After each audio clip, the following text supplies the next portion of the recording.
लगातार आप लोग जिस तरीके से पद वृद्धि को लेकर आंदोलन कर रहे हैं, इसको सरकार जो है वो अनसुना करती हुई दिखाई दे रही है। जरूर मैम, इस तरीके से आपने देखा कि अभी सरकार ने जो पत्र बांटे हैं, असल में ये बेरोजगार युवाओं के साथ एक तरीके से धोखा हुआ है, क्योंकि उन टीचरों को बांटे गए हैं जिन ऑलरेडी कई टीचर ऐसे हैं जो 3-3 महीने से नौकरी कर रहे हैं, उनकी सैलरी भी आने लगी। तो उनको बांटने से क्या होगा नियुक्ति पत्र? हम कह रहे हैं कि मध्य प्रदेश शासन पिछले 5 साल से कोई भी भर्ती नहीं करा पाया अभी तक की तारीख में। आप देखिए, चाहे वो कांस्टेबल का सवाल हो, पुलिस भर्ती का सवाल हो, एसआई का सवाल हो, या फिर जिसके लिए आज हम सड़कों पर उतरे शिक्षक भर्ती का सवाल हो, 2018 में नोटिफिकेशन आता है और आज तक वो भर्ती पूर्ण नहीं हो पाई है। मध्य प्रदेश में लगभग 1 लाख से भी ज्यादा पद खाली पड़े हुए हैं, लेकिन मध्य प्रदेश शासन मात्र कुछ गिने चुने पद लेकर आ रहा है। इसलिए हमारा सीधा सा है कि जो हमारे प्रदेश के मुखिया है वो अगर बांट रही है तो 51,000 लोगों को नियुक्ति पत्र बांटे, ये हम उनसे कहना चाहते हैं। तभी सच्चे अर्थों में हम लगेगा कि हाँ, हमारे मध्य प्रदेश की सरकार युवाओं के लिए काम कर रही है, नहीं तो ये सीधा सीधा धोखा है एक तरीके से। बिल्कुल। और देखिए, मेरे साथी अमित भी हमारे साथ स्टूडियो से जुड़ गए हैं। अमित, और देखिए यहाँ पर तस्वीरें भी लगातार मैं दिखा रही हूँ किस तरीके से तमाम जो ये शिक्षक है वो भर्ती ये जो पद वृद्धि है उसकी मांग कर रहे हैं, साथ ही सेकंड काउंसलिंग की भी मांग कर रहे हैं, और ज्ञापन भी आज जो है वो सौंपा गया है इनके द्वारा। बिल्कुल बिल्कुल, और ये मांग इसलिए की जा रही क्योंकि अभी हाल में जिस तरीके से 18,000 लोगों को नियुक्ति पत्र दिया गया, वो पुराने लोग थे जो बात ये कर रहे थे। इन्होंने बिल्कुल, इनका कहने का ये है मतलब कि अगर 1 लाख मंशा सरकार की बात आ रही है निकलकर, अगर सरकार कहती है, मुख्यमंत्री ऐलान करते हैं कि नहीं 1 वर्ष के अंदर 1 लाख नौकरी देनी है, तो इनकी मांग यही है कि अगर वो 1 लाख नौकरी देने की मंशा सरकार की है तो क्यों ना वर्ग 3 की बात जो हो रही है, प्राथमिक शिक्षक भर्ती की बात हो रही है, पद वृद्धि की, तो उस पद वृद्धि में सरकार क्यों नहीं आगे कदम उठा रही है? ये पहली चीज। दूसरी चीज ये मुझे ये लगता है सरकार अपनी तरफ से ये कहती है कि हम जो खाली पड़े हुए पद हैं उनकी जानकारी विभागों से मंगा रहे हैं, हम जो इस काम को प्राथमिकता से कर रहे हैं। सरकार का ये अपना तर्क होता है। लेकिन चूंकि ये लोग सड़कों पर उतरे, इनका कहने का मतलब ये, और ये इसलिए उतरे सड़कों पर क्योंकि इनका ये इस बात को जानते हैं कि मध्य प्रदेश के कई स्कूल ऐसे हैं जो शिक्षक विहीन है, या जहां छात्रों के अनुपात में शिक्षकों की संख्या कम है आकांक्षा। इसलिए युवाओं की मांग है कि अगर संख्या कम है और संभावना बन सकती है, अगर रिक्तियां हैं तो क्यों नहीं भर्ती हो रही?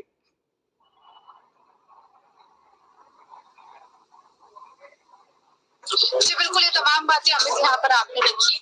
और दिनेश जी, यही चीज जो है लगातार की सवाल लगातार उठ रहे हैं सरकार के ऊपर, सरकार की मंशा के ऊपर। अभी आप लोगों ने ज्ञापन दिया ट्विटर पे, लगातार जो तमाम आप लोग हैं वो 51,000 जो पद वृद्धि की बात कर रहे हैं जिसको लेकर आप लोग कैंपेन चला रहे हैं। ये भी हमने प्रमुखता से इस खबर को उठाया था। इससे पहले भी आप लोग आंदोलन जो है वो लगातार करते हुए दिखाई दिए हैं। क्या लग रहा है कि इस बार जो ज्ञापन दिया है और ये जो 1 लाख रोजगारों की जो घोषणा प्रदेश के मुखिया सीएम शिवराज सिंह चौहान ने की है, कुछ असर होता दिखाई देगा आपको इस ज्ञापन के बाद? देखिए, जब भी कोई ज्ञापन दिया जाता है इसी मंशा से दिया जाता है कि उसमें कुछ न कुछ बदलाव हो। आखिरकार तमाम जिलों से 52 जिला से यहाँ पर जो अभ्यर्थी आज पहुंचे हैं, इस उम्मीद से लेकर के पहुंचे हैं कि कुछ न कुछ बदलाव आए, और हम वहां पर जाके अल्टीमेटम भी दिए हैं। सिर्फ ज्ञापन ही नहीं, अल्टीमेटम भी दिया गया है कि अगर आने वाले 15 दिनों में आप शिक्षक भर्ती वर्ग 3 में ये 51,000 पदों को लेकर के आपको एक सूचना नहीं आती और तमाम कोई कार्रवाई नहीं होती, तो फिर हम एक जोरदार प्रदर्शन करने को तैयार हैं। अभी तो ये 52 जिलों से कुछ संख्या में युवा आए थे, फिर लाखों की भीड़ में आएंगे और तब सरकार को संभालना बहुत मुश्किल होगा। और ये हम बात कई बार उनको अवगत करा चुके हैं, क्योंकि 2023 में चुनाव है, तो 2023 में चुनाव के पहले युवा इनके इलेक्शन के पहले अपने सिलेक्शन के बारे में तो अब सोचना शुरू करेगा।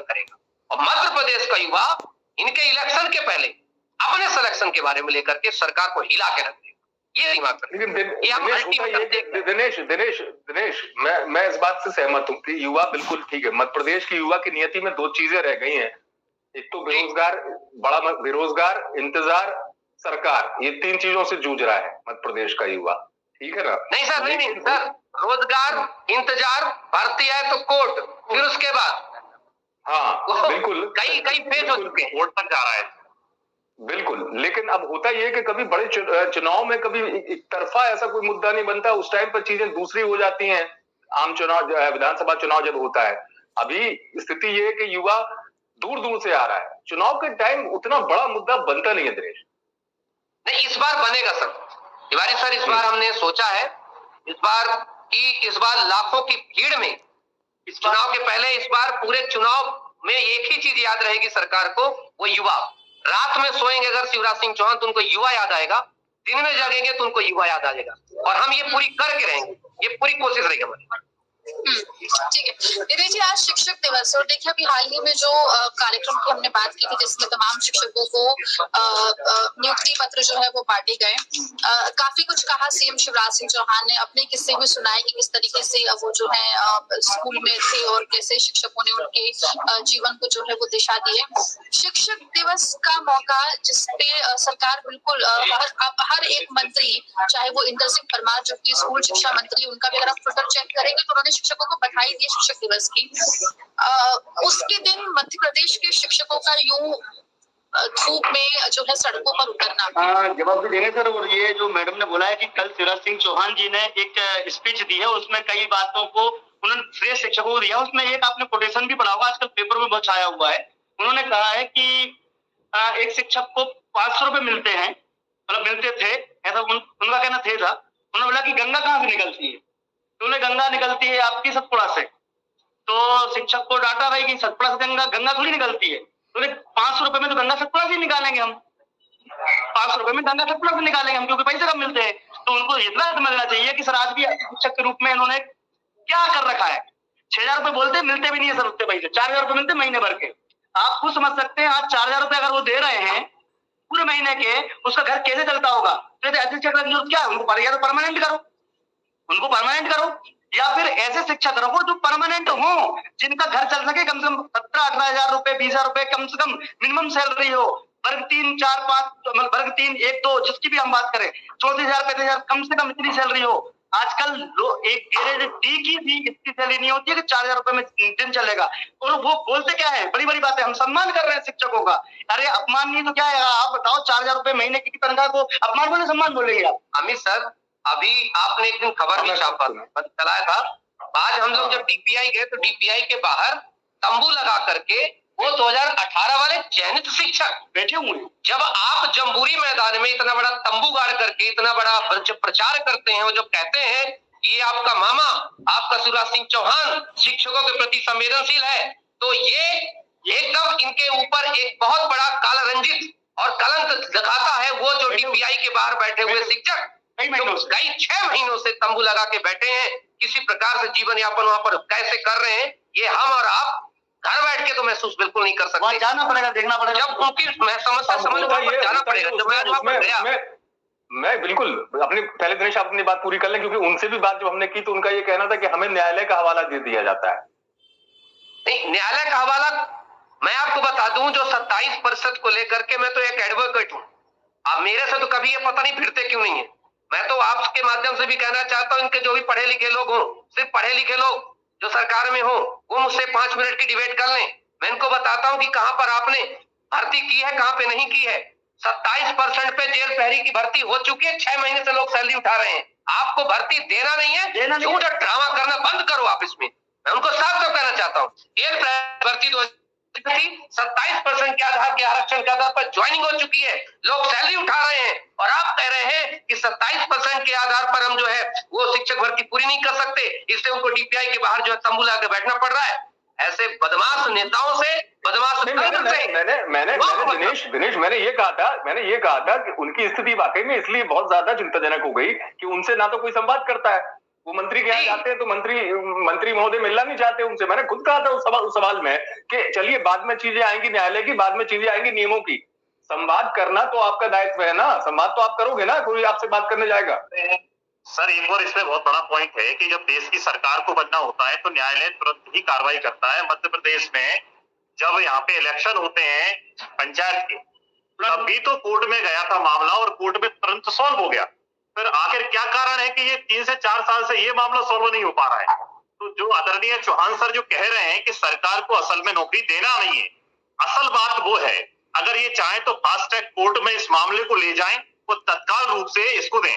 क्योंकि सर जो आपने भी बोला कि चुनावी मुद्दा, असल में ये चुनावी मुद्दा नहीं है। ये जो बच्चे यहाँ पर आए, इनके अगर चेहरों को आप देखोगे तो मायूसी है, क्योंकि इनकी ओवर एज हो गए हैं अब ये लोग। 11 साल में ये भर्ती आई थी सर, 11 साल के अंदर हम मध्य प्रदेश सरकार एक भी शिक्षक नहीं दे पाई। आप देखिए सर, हर 2 घंटे में 3 नौजवान सुसाइड कर रहे हैं बेरोजगारी के कारण। इस बात से इनकार नहीं किया जा सकता। देखिए युवा के सामने जो संकट है वो ओवर एज होने का बड़ा संकट है, आयु का एक संकट है। अकेले ये नहीं है। पीएससी के अभ्यर्थी जब बात करते हैं वो कहते हैं 2019 में हम अगर प्रीलिम्स निकल जाते हैं, प्रारंभिक परीक्षा में निकल जाते हैं, 3 वर्ष बीत गए, हम अभी भी प्रतीक्षा में। तो उनका तो समय जा ही रहा है, कोई भी युवा। बिल्कुल सर, ये जो आप बता रहे हैं, कहने का मतलब हमारा यही है कि जब भी इनकी चुनाव पर कोई बात आती है तो सब पूरी पार्टी अलामबंद हो जाती है। आज कहते क्या है कि कांग्रेस का क्या कीड़ा धरा है कि उन्होंने आरक्षण लगाया था। भाई तुम भी तो सरकार में हो, सरकार का मतलब क्या होता है कि उसकी मंशा दिखानी पड़ेगी। सर मैं भी पिछले 3 साल से लगातार ये कोर्ट की सुनवाई सुन रहा हूँ। कभी कोई डॉक्यूमेंट प्रस्तुत नहीं करता, कभी कोई वकील पेश नहीं होता, कभी इनके लोग जो अधिकारी होते हैं वो पेश नहीं होते, कभी नया एविडेंस लेकर आ जाते हैं, कभी सूचना नहीं दी जाती है। जानबूझ के खेल चल रहा है। अगर इनके सरकार जो पंचायत चुनाव हुए थे उसमें भी जब आरक्षण का कोर्ट भटका लगाई कि ऐसा क्यों हो रहा है, तो उन्होंने फटाफट सारा काम निपटा लिए। और ये पिछले 3 साल से केवल बहाने मार रहे हैं और कांग्रेस बोल देती है कि बीजेपी का प्रॉब्लम है और बीजेपी बोलती है कांग्रेस का प्रॉब्लम है। ये सरकार एक दूसरे दोहरापन कर रही है, लेकिन दोनों को ही नौकरी नहीं देना है यहाँ पर, इसलिए जानबूझ के ये को लंबा खींचा जाता है। जी बिल्कुल। देखिए यहाँ पे बहुत से लोगों के कमेंट्स भी आ रहे हैं और बिल्कुल आप लोगों की जो मांग है आपके में से साथी है। एक जो कमेंट आया था वो ये था कि बीएड को प्राथमिकता देनी चाहिए, तो इसको लेकर थोड़ा अगर आप विस्तार से बता सकें आप लोग कि ये क्या मामला है, क्या सरकार को प्राथमिकता नहीं दे रही या फिर ये जो मांग आप लोगों की आप में से साथियों की, तो ये क्या मांग है? सुप्रीम कोर्ट में केस चल रहा है अभी, वो केस सुप्रीम कोर्ट में है, विचाराधीन है कि प्राइमरी शिक्षकों की भर्ती में, वर्ग 3 के शिक्षकों की भर्ती में जो है डीएड वालों को प्राथमिकता दी जाए, बीएड वालों को ना दिया जाए। ये तमाम इस प्रकार की चीजें हैं। तो उस पे ये मानते हैं जरूर कि सरकार इस पे अभी कुछ नहीं कह सकती, ना ही कोई नोटिस जारी कर सकती। लेकिन जब मुद्दा आता है भर्तियों को लेकर के बीएड और डीएड, एक व्यक्ति बीएड करता है, एक व्यक्ति डीएड करता है, उसके बाद एक फॉर्म आता है जिसका नाम है प्राथमिक पात्रता परीक्षा। अब एक कमाल की बात है तिवारी जी और आकांक्षा मैम और समझ सुनने वाले छात्रों के लिए लगभग 1.5 लाख से ज्यादा युवाओं को क्वालिफाई कर दिया जाता है। समझिए कमाल की बात है, 1.5 लाख युवाओं को क्वालिफाई तो कर दिया गया, किसके लिए कि पात्रता परीक्षा के लिए क्वालिफाई हो गए, और भर्ती निकाली जा रही है 10,000। तो तुम पास ही क्यों कर रहे हो? उसको फेल कर दो, उसको दोबारा तैयारी करे वो। मतलब चुनावी इतना बड़ा एक आडंबर है। तुम एक तो उसको पास करके वो फिर क्या करेगा, वो अभी ना तो कुछ दूसरी चीज की तैयारी कर पाएगा, बस इस उम्मीद में बैठेगा ज्वाइनिंग होगी, या कि उतने ही पदों पर या ज्यादा से ज्यादा 1.5 गुना पदों पर जितनी आपकी औकात है, जितनी आपकी क्षमता है, उतने ही लोगों को आप क्वालिफाई करिए ना। काय को आप 1.5 लाख लोगों की लंबी लाइन लगा देते क्वालिफाई करने के लिए, एक उम्मीद एक उसके जला देते हैं और उस उम्मीद में रखा कुछ नहीं होता है। सरकार की जितनी भी ये जो इस प्रकार की जो स्थितियां आती हैं, सरकार के जो इस प्रकार के निर्णय आते हैं, हम इन्हीं सभी चीजों के खिलाफ है मैडम।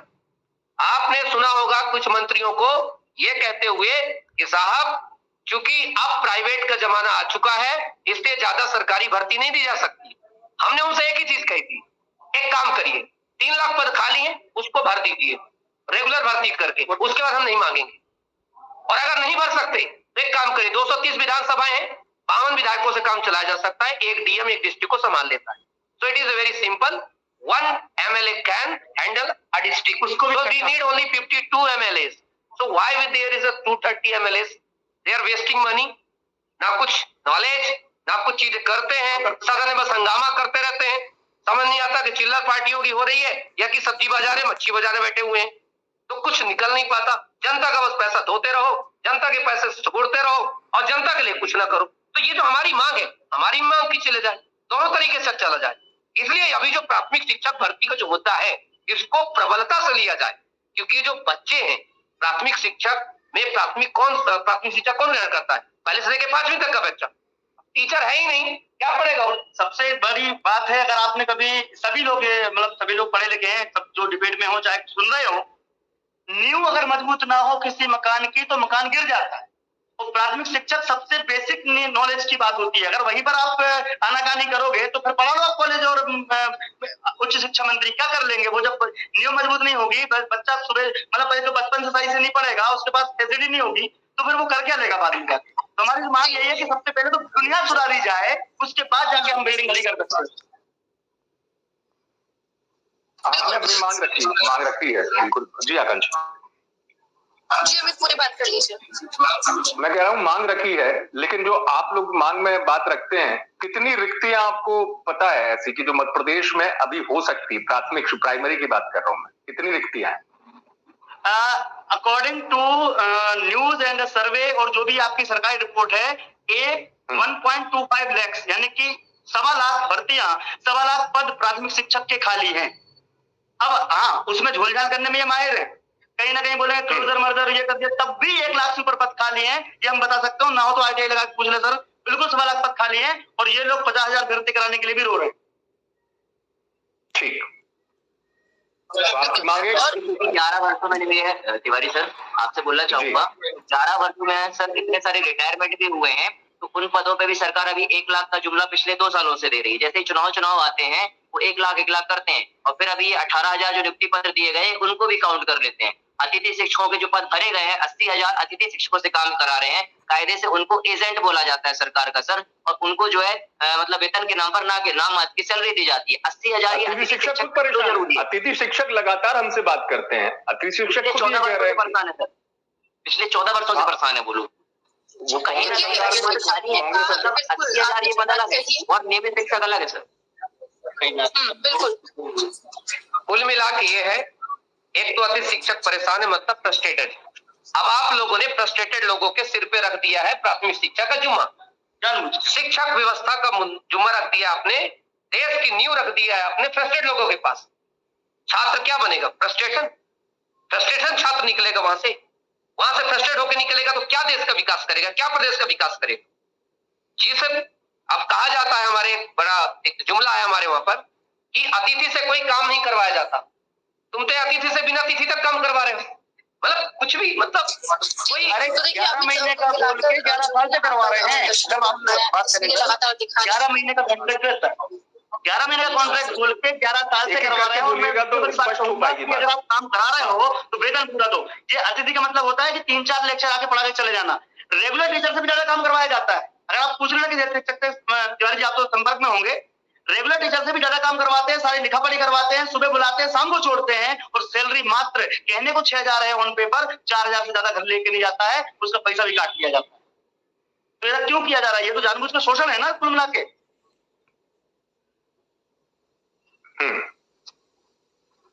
तो सबसे अहम मांग आपकी यही है कि पहले तो जो पद है वो वृद्धि की जाए, और पद वृद्धि अगर की जा रही है तो कब से किस तरीके से भर्ती की जाएगी, ये अहम मांग है। क्या आपने अपने ज्ञापन में जो एक सबसे अहम बात रखी वो क्या है?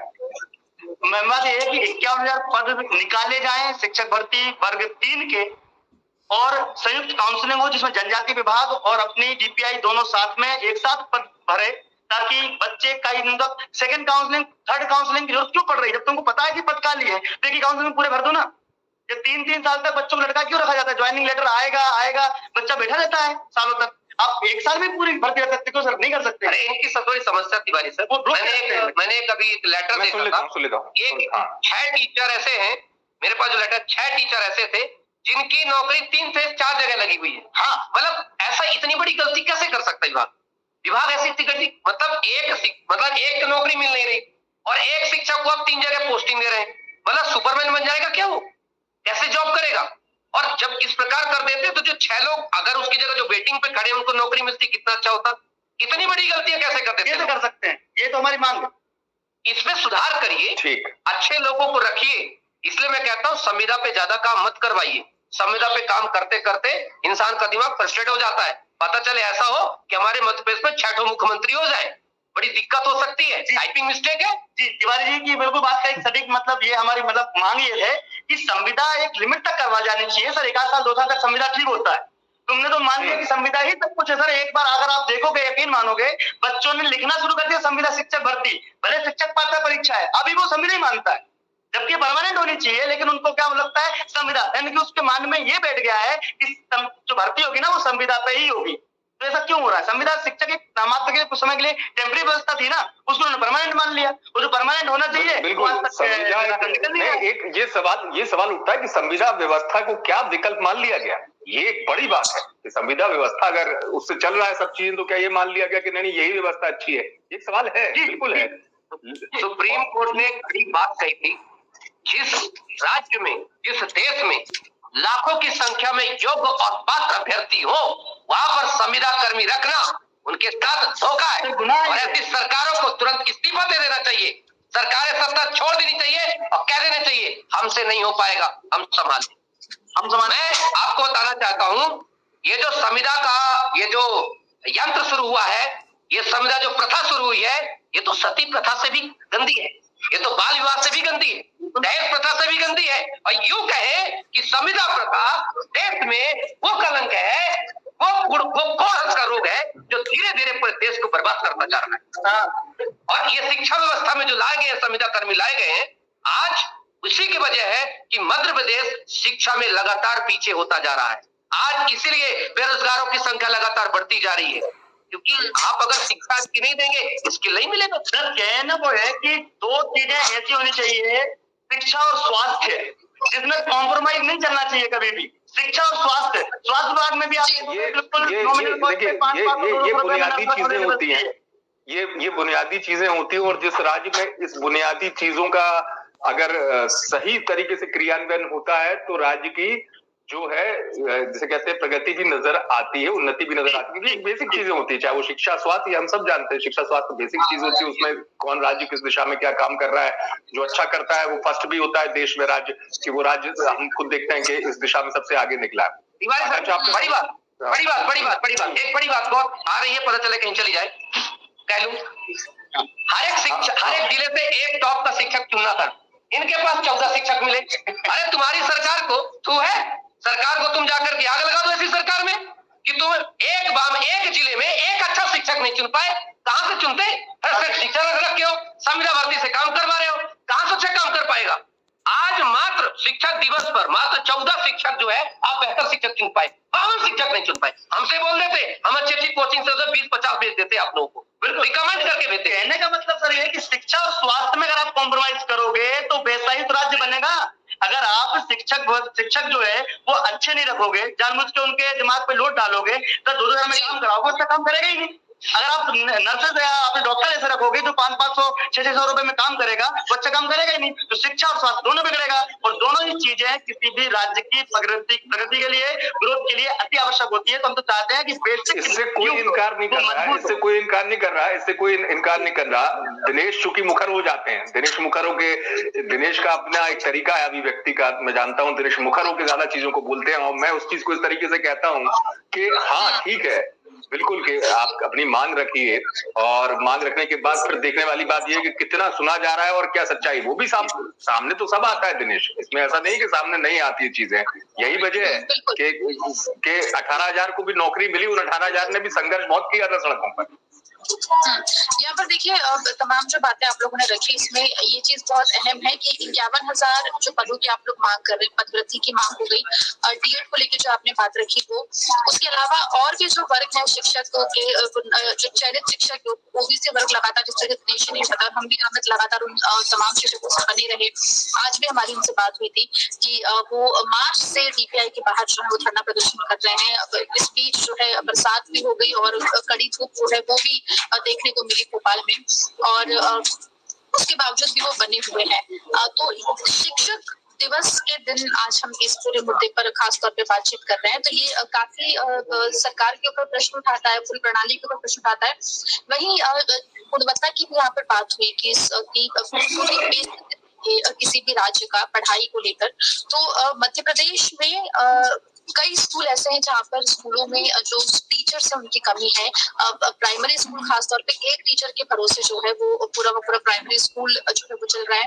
भोपाल जो कि राजधानी है मध्य प्रदेश की, वहां पर भी 7 से 8 ऐसे स्कूल है जहाँ केवल एक टीचर के भरोसे जो है पूरा का पूरा प्राइमरी स्कूल चलता हुआ दिखाई दे रहा है। लगातार हम देख रहे हैं कि पिछले कई सालों से, 1 या 2 महीनों की बात नहीं, कई सालों से तमाम अलग अलग वर्ग के शिक्षक जो है वो अपनी अलग अलग मांगों को लेकर प्रदर्शन कर रहे हैं। स्कूलों में शिक्षकों की कमी है। इन सब के बावजूद भी सरकार जो है वो सिर्फ बैनर, पोस्टर और ट्वीट करके जो है वाहवाही लूटती हुई दिखाई दे रही है। इस तरीके से 18,000 शिक्षकों को जो कि पहले से काम कर रहे थे उनको नियुक्ति पत्र दिया हमने देखा। तो सरकार के रवैये के ऊपर आप क्या कहेंगे अमित? मेरा कहना यही, जो शुरुआती तौर पर जो आप बात कर रहे हैं, मैं वही कह रहा हूँ कि अगर मंशा है तो उसको क्रियान्वित जरूर करिए आप। क्योंकि आप अगर कहते हैं कि नहीं नहीं ये काम जो है हमें मिशन मोड पे करना है, ये मैं आपको बता दूं कि सरकार की तरफ से जब बैठक हुई, स्वयं मुख्यमंत्री जी ने बैठक बुलाई, उस बैठक में अधिकारियों के सामने कहा गया कि मिशन मोड में काम करना है, और अगर मिशन मोड में काम करना है तो क्रियान्वयन दिखना चाहिए। मेरा एक अपना सूचना है, क्रियान्वयन जो है वो दिख जाता है। और अगर आपकी मंशा है तो निश्चित तौर पर 1 लाख का जैसे टारगेट है 1 वर्ष में, मैं कहता हूँ शुरुआत हो जाए उसकी, तो आज दिनेश हो या अन्य लोग भी हों, उनको लगे कम से कम कि नहीं नहीं वाकई में सार्थक कुछ हो रहा है। क्योंकि देखिए, अगर करना है, पावर आपके पास है, क्रियान्वयन आपको कराना है, पदों को आपको भरना है, तो इसके लिए रोड मैप बनाने से अकेले कुछ नहीं होगा। उसके लिए जमीनी स्तर पर जैसे शुरुआत हुई है, मान लीजिए कि चलिए मैं उसको भी कहता हूं कि 18,000 पुराने लोगों को मिल गई, तो बाकी जो बचे उनको कब, या उनके बाद जो संभावनाएं हैं, जो रिक्तियां हैं उनको कब। तो अगर मंशा है तो उस मंशा में गति भी तेज होना चाहिए, मेरा ये कहना है। हमारा जो है आज जो हम यहाँ पर इकट्ठे हुए थे, सारे शिक्षक थे, सभी शिक्षक देख भी रहे हैं। आज शिक्षक दिवस पर तिवारी जी और ठाकुर मैं एक बड़ी बात कहना चाहता हूं। एक घमंड था, उस नंद को एक चाणक्य ने उखाड़ दिया। एक नंद था जिसको घमंड था, एक चाणक्य ने उसको उखाड़ दिया। तो सब शिक्षकों को आह्वान है, बन खुद तुम चाणक्य और खुद बन के चंद्रगुप्त इस शासन सत्ता को उखाड़ दो, जो तुम्हारे साथ, तुम्हारे हक के लिए, तुम्हारे अधिकारों के साथ जो खिलवाड़ कर रही है। एकजुट होकर के, चाहे वर्ग 1 का हो, वर्ग 2 का हो, वर्ग 3 का हो, पुलिस भर्ती वाला हो, पीएससी भर्ती वाला हो, ये लड़ाई हम सब की है। लड़ाई बेरोजगारी के लिए है और इसके लिए हमें एक होना पड़ेगा। तिवारी सर, आज तक हमारे लिए सबसे बड़ी कमी ये बात की रही, आज तक हम एक प्रेशर ग्रुप नहीं बन पाए, वरना सरकार ये हमें इतने सालों जो परेशान कर रही है अभी तक परेशान नहीं करती। हर एक व्यक्ति का एक संगठन होता है बेरोजगारों का छोड़ करके। ये बेरोजगार बटा होता है, कहीं पीएससी में, कहीं वर्ग 1 में, कहीं वर्ग 2 में, कहीं वर्ग 3 में, कहीं कोई एसआई के लिए, कहीं कोई सब तमाम चीजों के लिए। अगर ये छात्र ये समझे कि मैं बेरोजगार हूं, अब मुद्दा मेरी बेरोजगारी का है, तो सरकार को एक बहुत बड़ी चुनौती दे सकता है। सरकार इनकी बात सुन भी सकती है, क्योंकि जब सरकार डरती है सर, वो भी डरती है अपने वोट बैंक से। जब उसको लगता है कि एक बड़ी भीड़ उसका मुकाबला करने के लिए, उसके विरोध के लिए खड़ी है, तब वो सुनती है, उसको समझ में आता है, उनका हमारी चिल्लाहट समझ में आती है। तो मैं आपके माध्यम से तमाम छात्रों को कहना चाहता हूँ, एक हो जाओ। बिल्कुल। दिनेश जी, देखिए आपने जिस तरीके से वोट बैंक की बात की, ये बात की 2023 में चुनाव मध्य प्रदेश में विधानसभा की, और उससे जस्ट पहले 1 साल पहले जो है 18,000 शिक्षकों को नियुक्ति पत्र देना, क्या इसको आप चुनाव से जोड़कर देंगे? बोलिए, ये तो साफ दिखाई दे रहा है। अगर नियुक्ति पत्र देना ही था तो आज तक कभी ऐसा हुआ कि किसी विभाग में नियुक्ति हुई हो और सबको पत्र बांटे जा रहे हैं, मंच पे खड़े होकर बांटे जा रहे हैं? कभी ऐसा हुआ है क्या? हमेशा भाई घर पे जाके लेटर आ जाता है, ज्वाइनिंग भी, और हो गई ज्वाइनिंग जिनकी भी। ये केवल क्या होता है कि बैनर पोस्टर बनवाने हैं, बड़े बड़े फोटो लगवाने हैं, ताकि लोगों को लगे कि यार नियुक्ति पत्र दिया है। ऐसा क्यों किया जा रहा है? ये इसी का तो नतीजा है, आने वाला है। ये प्रदर्शन है अपनी नकारापन का, निकम्मेपन का, छुपाने के लिए। ये प्रदर्शन है नकारापन का, निकम्मेपन का, कि हम इतने निकम्मे हैं कि 2 साल में नई नियुक्ति नहीं कर पाए, तो हमने पुराने लोगों का नियुक्ति पत्र तुम्हारे सामने रख दिया। ये 2023 के लिए तुरुफ कार्ड नहीं है, बल्कि इनके लिए ईजी का जंजाल बनेगा, क्योंकि अपने गली में फांसी लगाना। क्योंकि वो हुआ जो है, वहां पर आपने देखा, वहां पे शिक्षकों ने खुद बुराई करना शुरू कर दी। वो बच्चों वहाँ पे शिक्षक आए थे, उन्होंने बोला क्या करवा दिया ये, उन्होंने विरोध किया है, सम्मान की जगह अपमान कर दिया, सम्मान का अपमान किया, उन्होंने कुछ घोषणा ही नहीं करी उनके लिए कि उनको बुला के इतने दूर से बाबा जिले से बुलाया गया, तो एक प्रकार से परेशानी किया गया। और उनके लिए उनका मुद्दा ये था कि उनकी परीक्षा को काट के 2 वर्ष किया जाए। पहले ईयर इनको 70% दिया जाता है, दूसरे वर्ष 80% दिया जाता है, तीसरे वर्ष 90% दिया जाता है। तो इन्होंने कुछ घोषणा नहीं करी, और जिन शिक्षकों का इन्होंने सम्मान किया उन्होंने ही विरोध कर दिया। तो इनका मतलब जो कार्यक्रम था कहाँ से सफल हुआ, और ये सिर्फ चुनाव को जोड़ने का एक प्रयास किया गया था, चुनावी वोट बनाने का तरीका। कार्यक्रम बनाने का पर्पज भी ये था कि लोगों को लगे कि पता नहीं नियुक्तियां हुई। अच्छा, न्यूज बनाने का तरीका है इनका ये जानबूझ के कि हमारी सर करोड़ों रुपए इन लोगों ने होल्डिंग में और इतना ज्यादा प्रचार में खर्च कर दिया सर, उतना तो स्टूडेंट के लिए रोजगार कर सकते थे सर। सबसे ज्यादा मुख्यमंत्री जी खुद कहते हैं कि सबसे ज्यादा जो पद खाली है स्कूल शिक्षा विभाग में खाली है, लेकिन वो पद करते ही नहीं है। आज भी गूंगे बहरे और अंधे काने बने हुए हैं, युवा चिल्ला रहा है। सर कल के दिन ट्विटर ट्रेंड कराया गया #MP-TET वर्ग 3 51,000 को लेके, टॉप ट्रेंडिंग में 25 नंबर पे सर, और MP में सर फर्स्ट नंबर पे ट्रेंडिंग किया गया था। मुख्यमंत्री जी ने एक सिंगल सा ट्वीट नहीं किया सर, और अपनी सारी बातों को वो अपना माध्यम ट्विटर बताते हैं। तो सर वो अपनी बातें रखते हैं, लेकिन हम युवाओं की बात तो मानना ही नहीं चाहते। हम लोग इतने सारे ट्वीट किए सर, 1,80,000 ट्वीट किए गए, लेकिन एक रिस्पॉन्स नहीं आया सर। बात यह है सर, प्रधानमंत्री करते हैं मन की बात और सीएम करते हैं ट्विटर की बात। अरे हमारे समझो दिल की जज्बात, हमारे भी समझो, सभी लोग जितने भी युवा बेरोजगार है इनके दिल के जज्बातों को समझो कि ये बेचारा एक ओवर एज होता जा रहा है, परेशान होता जा रहा है, और ये वही वोटर है जिसके घर जाकर आप हाथ जोड़ के कहते हैं कि मेरी जनता जनार्दन, मैं आपका सच्चा सेवक हूँ, मैं आपका प्रधान सेवक हूँ, हमें वोट दीजिए ताकि हम अच्छा कर सकें। हम वोट इसलिए दिए थे ताकि हमारे युवाओं को, हमारी पीढ़ी को, हमारे प्रदेश को सही, स्वस्थ, स्वच्छ और साक्षर बनाने के लिए, सुरक्षित बनाने के लिए कार्य किया जाए। आप तो उसको सब काटने में लग गए हैं, आपको सब उसको धराशायी में लग गए हैं। तिवारी सर, युवाओं ने तो ये भी कह दिया कि हम सब लोग सरकारी नौकरी नहीं मांग रहे हैं, जो पद खाली है उनको तो भर दीजिए कम से कम। और यहाँ पंचवर्षीय योजना है क्यों, और 11 वर्षीय योजना बनाई जा रही है सर, कितनी ज्यादा मैंने भी वो बात कही।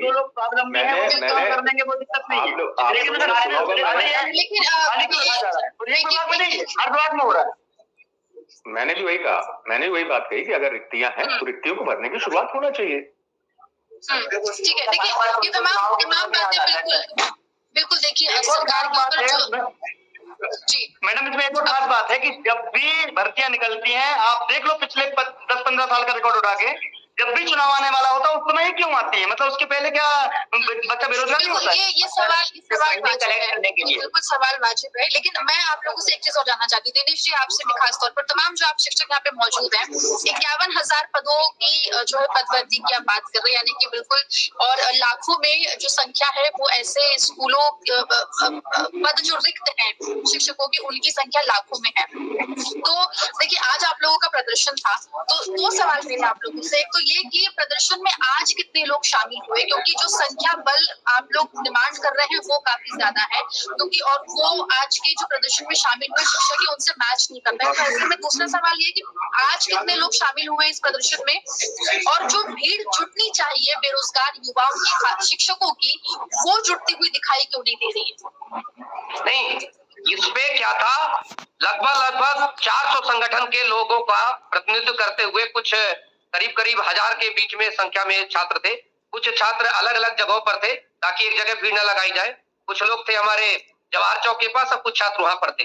ये सभी संगठनों के प्रमुख हैं, मतलब एक संगठन में हजारों की भीड़ है। ये तो संगठन प्रमुख आए थे कि ज्ञापन देने कि अगर नहीं होती इसकी प्रतिक्रिया में, जब हम उतरेंगे लाखों की भीड़ में, उस दिन पता चलेगा कि इनकी संख्या तो कई लाखों में है। अच्छा ये बताइए, सरकार को अनुमान लगा लेना चाहिए कि पुलिस कांस्टेबल की भर्ती में मात्र 12 लाख व्यक्ति फॉर्म भरता है, तो 1 लाख उतर आएगा तो सरकार के पास तो पुलिस भी 80,000 है।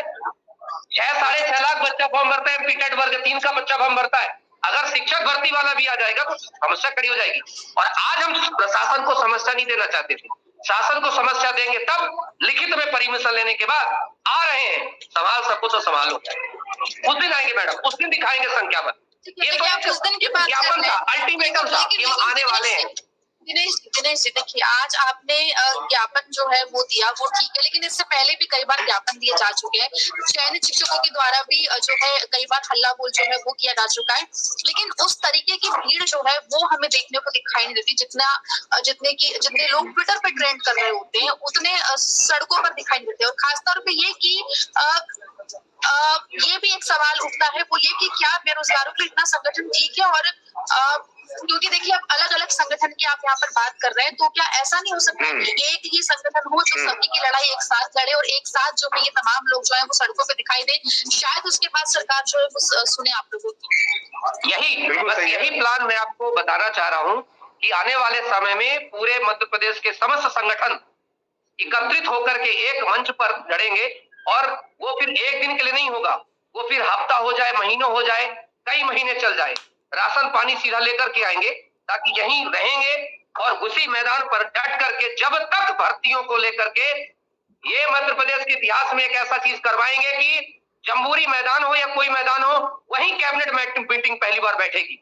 मैदान में बैठ के कैबिनेट मीटिंग अप्रूव करेगी कि हाँ, हम ये भर्तियों पर ये फाइनल डिसीजन दे रहे हैं, अब आप लोग अपना प्रदर्शन बंद करिए। ये आपसे वादा है, ये संपूर्ण मध्य प्रदेश से वादा है कि ये होके रहेगा, और हम इसके लिए पूरे मध्य प्रदेश के जन जन को जागृत करेंगे। और सिर्फ अभी तो ये अभ्यर्थी आता है, अभ्यर्थी का चाचा भी आएगा, अभ्यर्थी की मम्मी भी आएंगे, अभ्यर्थी के पापा भी आएंगे, हम सबको लेकर के आएंगे, क्योंकि बेरोजगारी का दंश सभी झेल रहे हैं, सभी इससे मार खा रहे हैं। जी, तो देखिए बिल्कुल यहाँ पर जिस तरीके से दिनेश जी जो है अब बता रहे हैं कि आपने ये भी कहा कि जैसे कि आपने अभी कहा कि ज्ञापन आज दिया है, इसलिए जो है संगठन के जो प्रतिनिधित्व करते हैं वो लोगों के सामने आए।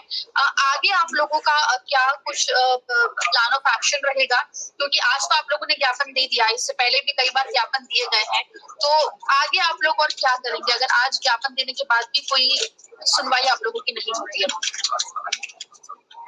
कहा है जब श्री कृष्ण गए मनाने को कि देखो भैया, अगर दे सको तो न्याय तो आधा हो, ना दे सके तो पांच गांव दे दो, फिर भी वो नहीं माने। तो ये प्रस्ताव कई बार होते हैं कि ठीक है, आप जो है इतना नहीं इतना करिए, हमारी बातों को मानिए, लेकिन जब नहीं मानते हो तो फिर देखिए, ये अभी तक जितने बार ज्ञापन दिए गए हैं, सरकार को जगाने के लिए, सरकार को चेतावनी समझें, ये सरकार को अपना दर्द बताने के लिए, क्योंकि जब युवा आखिरी जोश पर उतरता है तो उसके पहले कल के लिए आप ही मीडिया कर्मी, तिवारी सर हमें लेंगे चैनल पर, आकांक्षा ठाकुर पूछेंगे क्यों जी, क्या ऐसी दिक्कत हो गई कि आप लोग सरकार के खिलाफ इतना बड़ा मोर्चा खोल दिए, सरकार से क्यों नहीं बोले पहले? तो कम से कम आज मीडिया को पता तो चल गया कि दिनेश सिंह चौहान ने और तमाम छात्रों ने, चाहे नामदेव सर हो, चाहे दिनेश ठाकुर सर हो, सुरेश सर, सभी ने बहुत पहले आंदोलन कई बार किए हैं, ज्ञापन दिए हैं।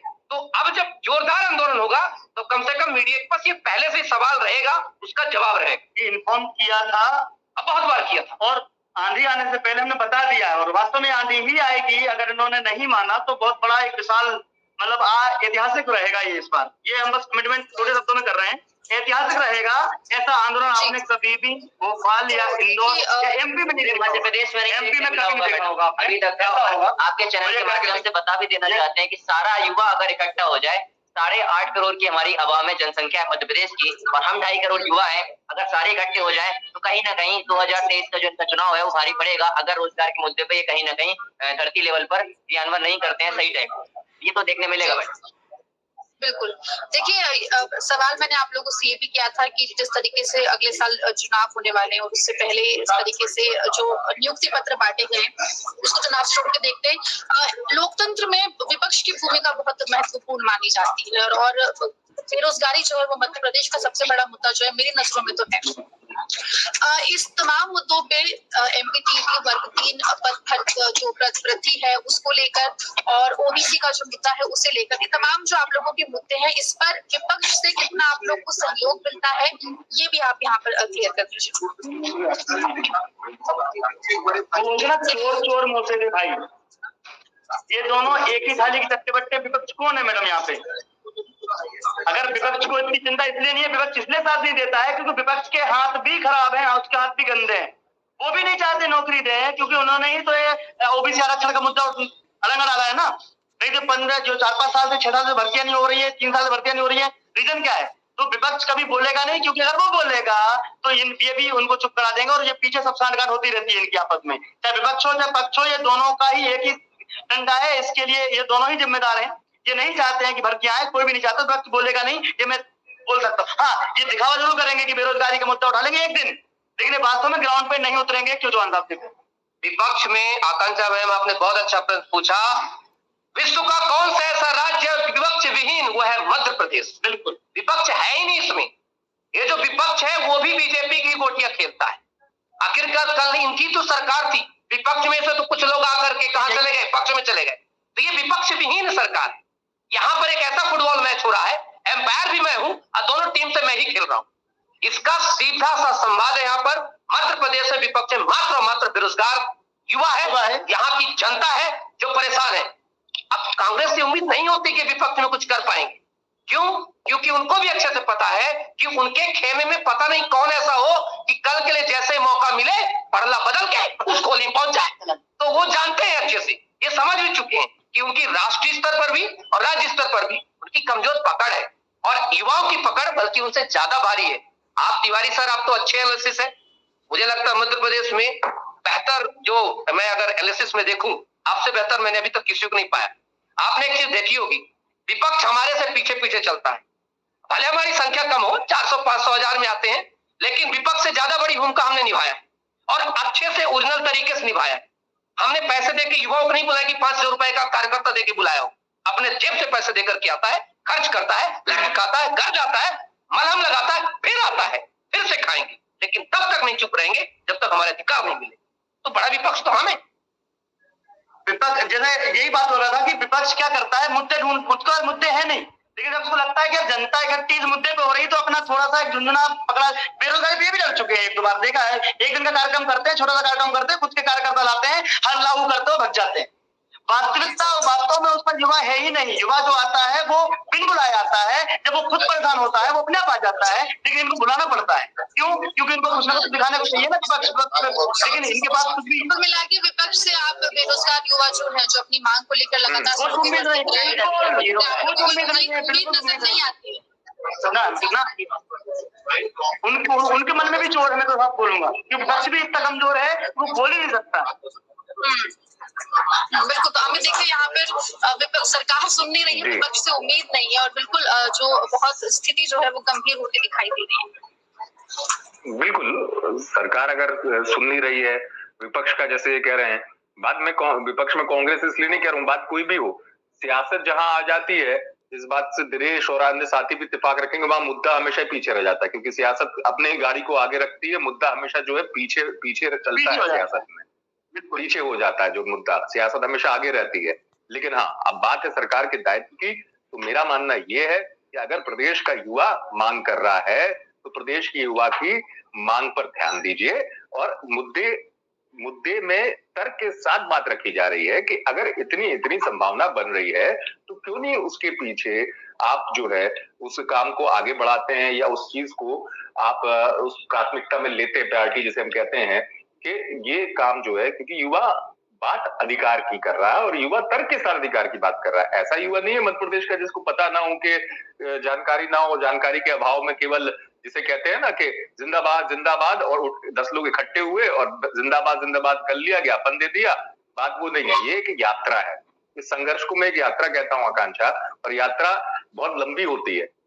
मंजिल देर से मिलती है, लेकिन यात्रा लंबी जरूर हो लेकिन मंजिल देर से मिलती है। लेकिन हाँ, उस यात्रा का एक मकसद होता है जो प्रदेश के युवाओं की यात्रा में नजर आ रहा है। भाई उनका सीधा सा कहना है कि ये मुद्दे और ये तर्क है, तो मेरा मानना है कि सुनना चाहिए सरकार। जी बिल्कुल। ये भी मैं दिनेश जी एक बार फिर से आपसे जानना चाहूंगी, वो ये कि आज ज्ञापन दे दिया गया है और जैसा कि आपने कहा कि बड़ा आंदोलन आप लोग करेंगे, कब तक वो आंदोलन सड़कों पर देखने को मिलेगा? ट्विटर पे नहीं, सड़कों की बात कर रही है। अभी तो इनको वर्ग 3 का हम दे करके आए हैं कि 51,000 पदों की वृद्धि के लिए आप नोटिस जारी करिए। 15 दिन का तो इनको समय दे के आए। तो भले ही ये लोग कितने भी अपनी बातों से विमुख हो जाएं, कम से कम लोग पढ़े लिखे युवा हैं, तो हम 15 दिन तक तो अभी कुछ नहीं बोलेंगे। तब तक हम अंदरूनी अपनी तैयारी करेंगे और उसके बाद हम लोग बकायदा अपनी तैयारी करेंगे, व्यवस्था करेंगे। हमारे वरिष्ठ साथी नामदेव सर, वरिष्ठ साथी हमारे दिनेश सर, हमारे साथी सुमित सर, हमारे साथी जो हितेश सर, तमाम जितने भी हमारे विभिन्न संगठनों के जो प्रमुख आए हुए हैं, इन सभी के तरफ से मैं आपसे यही कहना चाहता हूँ, बहुत जल्द ही आगाज होगा और बहुत दूर तक जाएगी ये बात को। और आप तिवारी सर को आप आएंगे और आप कहेंगे कि दिनेश, ये मध्य प्रदेश का ही नहीं बल्कि हिंदुस्तान में आपने एक बेरोजगार युवाओं का पहला ऐसा आंदोलन था जिसने इतिहास बदल दी। ये मैं आपसे कहते जा रहा हूँ। समय इसलिए नहीं बता रहा क्योंकि बहुत सारी तैयारी करनी पड़ती है, क्योंकि हवा में तो आंदोलन होके नहीं जाएंगे, उसके लिए बाकायदा व्यवस्थित करनी पड़ेगी, कुछ परमिशन लेनी पड़ेगी, कुछ व्यवस्थाएं करनी पड़ेगी लोगों के लिए, बाकी चीजों। जी बिल्कुल। तो जल्द ही जो है, अगर आप लोगों की मांग आज के ज्ञापन के बाद नहीं मानी जाती तो आप लोग सड़कों पर जो है नजर आएंगे और 51,000 पद वृद्धि की जो है मांग कर रहे हैं, जल्द नियुक्ति की मांग कर रहे हैं। एमटीटीटी वर्ग 3 के शिक्षक जो मध्य प्रदेश की राजधानी भोपाल की सड़कों पर आज उतरे थे, ज्ञापन दिया और तमाम जो मांगे हैं वो सरकार के सामने रखी। हालांकि देखने वाली बात होगी कि इतने सालों से जो ये मांग चल रही है वो आखिर सरकार सुनती है नहीं सुनती है, लेकिन अगर नहीं सुनेगी तो तमाम बेरोजगार युवाओं का कहना है कि वो एक बड़ा आंदोलन फिर मध्य प्रदेश की धरती पर जो है वो बेरोजगारों का देखने को मिलेगा। बहुत मुश्किल है दिनेश जी, और तमाम आपके जो साथी हमारे साथ जुड़े और अपने आप लोगों ने बात यहाँ पे